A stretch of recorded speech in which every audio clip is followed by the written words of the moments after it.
te souhaite la bienvenue dans cette nouvelle vidéo-là. On va parler exclusivement des ads et de comment développer ta conciergerie immobilière de la meilleure des manières. J'ai élaboré un petit plan. On va discuter de tout ça sur plusieurs points, plutôt sur 5 points. Le premier point, du coup, ça va être pourquoi les ads peuvent accélérer une conciergerie. Le deuxième point, ça va être l'erreur, faire une pub qui parle de ta conciergerie. Troisième point, du coup, ça va être les 4 angles publicitaires que je testerai et que j'ai déjà testé.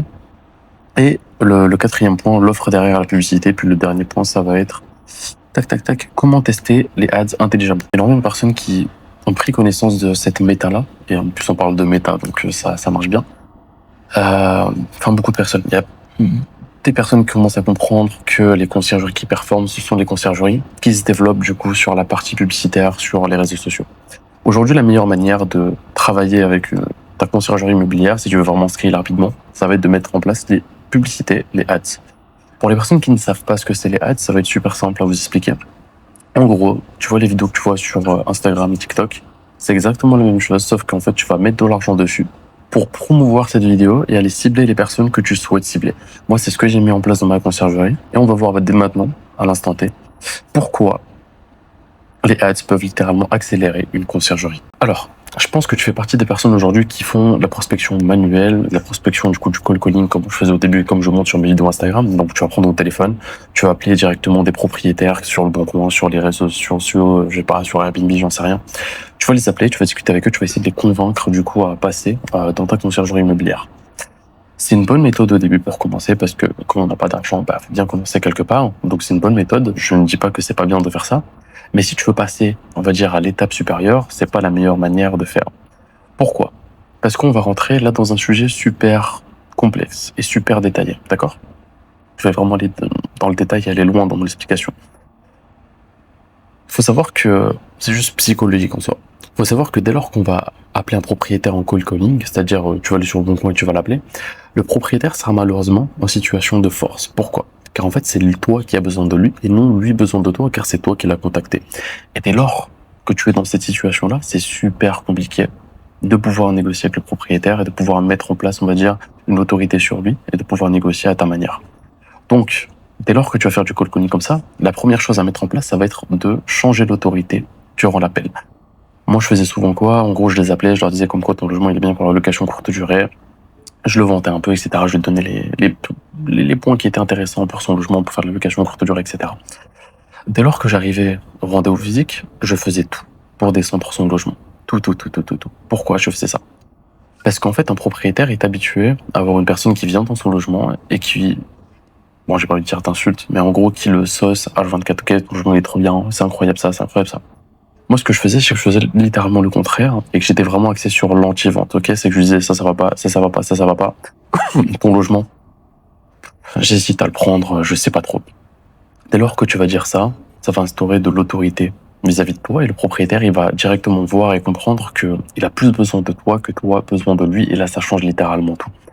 C'est ce qu'il faut mettre en place dans la prospection et dans les rendez-vous pour signer des logements, d'accord? Ça, c'est l'aspect numéro 1 qu'il faut mettre en place. Le principe d'autorité dans un rendez-vous, c'est la chose la plus importante, ok? Alors, du coup, comme je dis, la prospection manuelle, il y a aussi tout ce qui est bouche à oreille, quand je me suis noté. Il y a plein de choses comme ça qui fonctionnent bien au départ pour signer ses premiers biens, mais c'est pas la chose qui fonctionne le mieux, ok? C'est d'avoir des choses qui sont prédictibles, surtout dans l'acquisition client. Maintenant, grâce aux ads, en fait, on aura vraiment des choses qui sont, des métriques qui sont prédictibles, c'est-à-dire on met X en termes d'argent, on va avoir X en termes de propriétaires chaque mois. Donc c'est prédictible, ça va nous permettre de scale beaucoup plus facilement. Alors qu'en prospection, en cold calling, t'as beau appeler je sais pas combien de propriétaires, tu vas jamais réellement savoir, tu vois, combien de personnes tu vas signer. Et ça, dans un business, c'est super important d'avoir des choses prédictibles sur le long terme. Ce qui est intéressant aussi avec les ads, en fait, c'est qu'on va pouvoir cibler directement des villes qu'on souhaite. C'est-à-dire, on peut cibler Dubaï, Paris, Marrakech, on peut cibler vraiment toutes les villes qu'on souhaite. En fait, on a un champ d'action qui est super grand et super ciblé, super niché. C'est ça qui est super intéressant. Ça va nous permettre aussi d'avoir le plus de clarté d'esprit possible sur l'avatar client qu'on cible. Et puis, comme tu le sais, l'objectif, ce n'est pas d'avoir des milliers et milliers de leads, c'est d'avoir des leads vraiment super qualifiés. Au début, quand j'ai commencé les ads, ça fait à peu près 6-7 mois que je me suis lancé là-dedans, sur les publicités, du coup, par rapport à ma conciergerie. J'avais pas énormément de résultats. Franchement, j'en avais pas beaucoup parce que je faisais un peu n'importe quoi. Les angles marketing que j'utilisais, c'était des angles assez classiques, comme tout le monde. J'avais pas bien ciblé, j'avais pas bien compris les angles marketing que je pouvais bien mettre en place. J'avais pas bien compris aussi la douleur de ma clientèle. enfin des propriétaires que je ciblais. Donc c'était assez compliqué de trouver vraiment des biens qui étaient vraiment cool. Alors maintenant qu'on a compris tout ça, on va aller directement sur le point numéro 2. C'est l'erreur que fait la plupart des conciergeries dès lors qu'ils veulent lancer une publicité. L'erreur que la plupart des gens font, c'est quoi? C'est ils vont dire nous sommes une conciergerie premium, nous faisons le ménage, le ticking, l'optimisation Airbnb, d'accord? Mais le propriétaire, lui, s'en fout totalement de ce que tu dis. En fait, il en a rien à faire. Tout ça, pour lui, c'est normal. Toutes les conciergeries font exactement la même chose. Ce que va penser le propriétaire, lui, ça va être super simple. Je me suis noté ici, c'est est-ce que mon bien pourrait générer davantage? Est-ce que je perds du temps à tout gérer? Est-ce que ma conciergerie actuelle fait réellement du bon travail? Est-ce que je peux faire confiance à quelqu'un avec mon logement, ok? Donc une bonne publicité va commencer toujours par la douleur du propriétaire et non pas par tes services, parce qu'on s'en fout de tes services au début, on en a littéralement rien à faire. Et puis c'est l'erreur moi que je faisais aussi au début. Aujourd'hui, ce qui est super important, ça va être vraiment en fait de créer carrément cette douleur. La créer. Par exemple, j'ai fait une publicité récemment. C'était quoi? C'était le hook, c'était vous avez un bien de luxe en location courte durée à Marrakech. J'ai une mauvaise nouvelle à vous annoncer. Ça, déjà, le hook, il est percuté. En fait, le propriétaire, il dit, putain, qu'est-ce qui se passe à Marrakech? Je suis dans la merde, mon logement, il est foutu. Après ça, qu'est-ce que je lui dis? Je lui dis, écoutez, enfin, je vous fais vraiment un courant, ok. J'ai dit, du coup, dans la publicité, il y a plus de 10 000 logements qui seront livrés d'ici 3 ans à Marrakech. Si vous ne faites pas X, Y, Z, votre logement risque de mourir. D'accord? Ça, du coup, j'ai créé carrément une nouvelle douleur au niveau du propriétaire. Donc, c'est soit on va attaquer une douleur qui est déjà existante, soit on va créer une nouvelle douleur. Bien sûr, la création de douleur, c'est encore plus compliqué que, du coup, cibler des douleurs qui existent déjà. Mais quand on crée une douleur, ça nous laisse vraiment un champ qui est exceptionnel. On va manger toute la concurrence. Moi, aujourd'hui, j'ai créé une douleur qui est puissante. Donc aujourd'hui, j'arrive à avoir autant de logements que je veux grâce à cette nouvelle douleur que j'ai créée au niveau des propriétaires. Et surtout, j'arrive même à prendre des logements qui ne sont même pas dans ma conciergerie. Enfin, je voulais pas dire ça. J'arrive à prendre des logements qui sont chez d'autres concurrents et moi, les propriétaires me donnent leur logement à moi directement parce que je fais bien plus qu'une simple conciergerie classique. D'accord? Ça, on pourra le voir plus tard sur l'offre. Passer à l'angle, du coup, numéro 3, les 4 angles publicitaires que je testerai si j'étais vous. Ça, c'est les angles que j'ai testés aussi au début et que je teste encore aujourd'hui. Donc, prenez bien note, mais je vais pas rentrer vraiment bien dans les détails parce que sinon, ça prendrait 50 ans. On va parler de ça directement, ok? On a l'angle numéro 1, c'est littéralement la chose la plus importante pour le propriétaire, la rentabilité. Votre appartement est loué, mais est-il exploité à son plein potentiel? Là, ici, tu vas littéralement parler de pricing, de calendrier, de taux d'occupation, de positionnement, d'accord? Donc là, l'objectif, c'est de faire comprendre au propriétaire qu'il sera beaucoup plus rentable qu'avec toi, qu'avec la conciergerie avec qui il est déjà, ou bien en location longue durée. Ce que tu peux dire également, c'est que tu vises plus que la location classique, c'est-à-dire je peux aussi mettre en place des upsells, par exemple les arrivées, les départs tardifs, ça c'est du classique, mais la plupart des propriétaires ne le font pas. Mais aussi je peux mettre en place ici des pots logements, des taxis qui vont aller, enfin des vannes, des navettes qui vont aller chercher les personnes de l'aéroport jusqu'à la maison. Il y a plein de choses à mettre en place, ok? Donc tout ça, il faut que tu le mettes en place dans ta publicité pour lui faire comprendre qu'avec toi il va gagner beaucoup plus d'argent qu'avec les conciergeries avec qui il travaille déjà, ou bien même qu'en location classique. On va passer à l'angle numéro 2, c'est la charge mentale. Si vous répondez encore aux voyageurs à 23h, votre investissement est devenu votre deuxième travail. Ça, c'est exactement les angles que j'ai mis en place dans mes ads que je vais lancer dans pas longtemps, d'accord? Ça, c'est incroyable. En fait, on va directement rentrer dans sa douleur parce que le propriétaire, dès qu'il va entendre ça et dès qu'il va regarder ta vidéo, il va dire, oui, c'est vrai, à 23h, je suis fatigué, tous les jours, j'appelle mes voyageurs et tout. Donc, en fait, là, c'est un angle qui est super puissant. C'est ça qu'il faut, en fait, on va créer vraiment de l'émotionnel. Il faut qu'il se voie dans votre vidéo, il faut qu'il rentre vraiment en profondeur dans ce qu'il ressent. Et c'est là vraiment on va avoir du résultat. On a l'angle numéro 3, la transparence. Vous avez une conciergerie, savez-vous exactement combien votre appartement génère? Ça, j'ai beaucoup eu de retours par rapport à ça avec les propriétaires.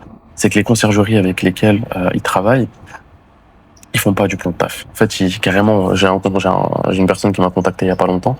La conciergerie avec qui il travaille lui a volé de l'argent parce qu'en fait il n'y avait pas de choses claires, il n'y avait pas de transparence sur ce qu'il gagnait, on voyait pas vraiment bien ce qu'il gagnait, etc. Tu vois, il n'y avait pas en fait de logiciel par exemple qui montrait exactement combien par mois il générait, etc. Donc c'est assez compliqué. Là, ce que tu vas dire, c'est quoi? Tu expliques littéralement que tu mets en place un dashboard pour lui, suivi des réservations, des revenus. Tu peux dire exactement comment il va gagner son argent. Tu vas lui dire, en gros, il y a 0 € qui va rentrer sur mon compte bancaire à moi, tout va aller directement sur ton compte bancaire à toi, et moi je vais toucher 20% de ce que tu vas générer, d'accord? On a l'angle numéro 4, premium. Un appartement haut de gamme ne devrait pas être exploité comme un Airbnb classique. Ça, je l'ai beaucoup utilisé aussi, c'est que là en fait on va rentrer bien dans l'émotionnel. On va lui dire que t'as un appartement haut de gamme. Si tu fais comme tout le monde, ça ne va pas bien marcher. Tu l'exploites pas à son plein potentiel. Donc encore une fois, là, ça regroupe un peu tous les autres trucs. Donc il y a la rentabilité, il y a la charge mentale de se dire qu'on a un logement aussi exceptionnel et qui gagne pas assez d'argent. On a aussi la transparence qu'on pourra lui mettre aussi là-dedans. Donc l'angle numéro 4, on va dire qui il regroupe un peu tous les ans qu'on a vu précédemment, d'accord?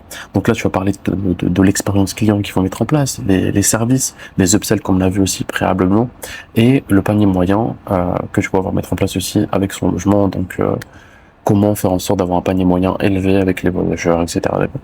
On va passer au quatrième point, ça va être l'offre derrière la publicité. En fait, il faut savoir que si tu l'utilises directement, ok, tu fais la publicité, etc., tu donnes ton script, puis à la fin du script, tu vas lui dire, confie-moi ton logement, confie-moi ton bien. Ça va pas marcher comme ça. En fait, il faut aller vraiment. En fait, les propriétaires en France, moi, de ce que j'ai remarqué, c'est qu'ils aiment pas quand on va de manière frontale, d'accord? Ce qu'on peut faire, c'est leur offrir quelque chose de gratuit. Par exemple, une estimation de son logement, un audit de 30 minutes offert avec toi, etc. Ça, c'est un bon angle qui permet de, on va dire, attirer sa curiosité aussi, qui fait beaucoup plus premium. Donc, on va avoir un funnel qui est assez simple, hein. Le propriétaire, il va cliquer sur la publicité, il va remplir le formulaire. Ensuite, il y aura la qualification pour savoir si c'est un propriétaire, du coup, qui est qualifié ou pas. Donc, avec un questionnaire, moi, je me place un questionnaire. On a l'appel, on a l'estimation, proposition de l'offre, signature. Tout simplement. Ça va super vite. Donc, un truc super important aussi avec les ads, qui peut vous jouer des tours, c'est de voir, j'ai mis X euros en publicité et j'ai je sais pas combien de leads, j'en ai énormément. Faut savoir, c'est pas ça que nous on recherche. Nous on recherche des leads qualifiés et des leads qui vont nous ramener de l'argent. Parce que si tu mets des pubs en place et que tu as 100 leads par jour et que ces 100 leads là, t'as même pas un propriétaire qui est intéressant, c'est pas du tout intéressant, c'est pas ça qu'on recherche. Nous, ce qu'on recherche, c'est littéralement combien nous coûte un propriétaire signé. Ça, c'est la métrique la plus importante. Moi, aujourd'hui, je sais combien un propriétaire signé me coûte. Il me coûte entre 2 euros et 5 euros. D'accord? Ce qui est rien du tout. C'est vraiment incroyable. C'est un truc de fou. Mais en vrai de vrai, même si le propriétaire te coûte 200 euros, c'est pas un problème parce qu'en conciergerie immobilière, avec un logement, après, avec une villa, je parle de mon expérience, tu vas faire minimum 1500, 2000, 2500 euros par mois. Avec un appartement, tu vas tourner aux alentours des 300, 400, 500, 600 euros par mois aussi. Donc, c'est pas un problème. Si le propriétaire te coûte X, mais qui te rapporte X sur X durée, c'est pas ça le souci, d'accord? Mais il faut vraiment comprendre réellement combien le propriétaire te coûte. Parce qu'en soi, tu ne crées pas 30 campagnes, tu vas prendre simplement 4 angles, tu filmes plusieurs hooks pour chaque angle aussi, tu gardes la même offre et tu lances du coup les publicités. Puis ensuite, tu vas regarder le coût par lead, qualifié, qualité du lead, c'est-à-dire en gros, tu vas tester le lead, tu vas voir si c'est des leads qualifiés ou pas. Et puis après, les rendez-vous et les signatures. Si une pub fait beaucoup de leads pas cher, mais aucun propriétaire sérieux, ce n'est pas une bonne publicité. Ça aussi, c'est super important parce qu'en fait, on va rentrer dans les chiffres, etc. On peut vite tomber dans ce piège-là, mais faut vraiment regarder le nombre de propriétaires que tu vas signer grâce à une publicité. Je vais conclure cette vidéo avec une phrase qui va vous marquer un peu. Meta ne se fera jamais une mauvaise conciergerie. T'as beau avoir une acquisition qui soit vraiment incroyable, avec une stratégie incroyable aussi qui va te permettre de signer 50, 100, 200, 300 logements, 500 logements dès la première année. Si derrière, tu n'as pas un système interne dans ta boîte structuré, un système interne aussi réplicable pour pouvoir accueillir tous ces logements-là sans que ça te prenne plus de temps que ça ne sert littéralement à rien. En fait, il faut créer, ok, tu as l'acquisition, mais il faut aussi créer un système réplicable directement au sein de ton entreprise pour dès lors que tu signes un bien, en fait, tu as le même système qui s'applique à chaque fois. Ok, je signe un bien, j'ai A, B, C, D, E, F, G qui se mettent en place directement. Signature, mise en place des photos, mise en place de l'annonce, mise en place des équipes pour ce logement-là. D'accord? Et tout ça, faut le mettre en place. Sinon, tu pourras pas perdurer sur le long terme. C'est littéralement impossible. Mais je vous ai donné l'astuce et le secret de ce que je mets en place encore aujourd'hui pour trouver autant de logements que je veux. Je vois 5 villas, 10 villas signées par semaine. C'est exceptionnel. Donc, vous avez plus qu'à mettre tout ça en place. En tout cas, si toi aussi tu veux te lancer, j'accompagne que les personnes qui ont déjà un minimum de logements, qui veulent vraiment scale à 50, 100, 200, 300 logements, sinon c'est pas intéressant pour moi. Donc, si tu es vraiment intéressé et que tu es prêt à te lancer, prêt à scale, prêt à avoir du gros résultat, t'as simplement envoie-moi un message sur Instagram. Normalement, tu auras le lien du Insta en bio ou bien en commentaire. Envoie-moi un petit message et je te répondrai avec plaisir. On fera un petit appel ensemble, d'accord? En tout cas, c'était tout pour cette vidéo. J'espère que vous avez apprécié. C'était Adam. Je suis en direct de l'aéroport en plus. C'était Adam. Ciao, ciao.